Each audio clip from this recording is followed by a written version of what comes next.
நாகப்பட்டினம் மாவட்டம் கீழ்வேலூர் அடுத்த தேவூர் காக்கலனி செல்லும் சாலையில் மதிவாணன் என்பவருக்கு சொந்தமான ஹார்ட்வேர்ஸ் உள்ளது. இந்த கடையை நேற்று இரவு வழக்கம் போல் வியாபாரம் முடித்து கடையை பூட்டி சென்றுள்ளனர்.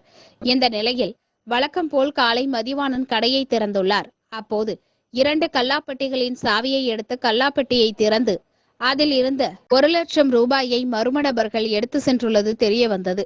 மேலும் கடையில் இருந்த 2 CCTV கேமராவை உடைத்தும் அதன் பதிவுகளையும் எடுத்து சென்றுள்ளனர். இதனால் அதிர்ச்சியடைந்த மதிவாணன் கீழ்வேலூர் காவல் நிலையத்தில் புகார் அளித்தார்.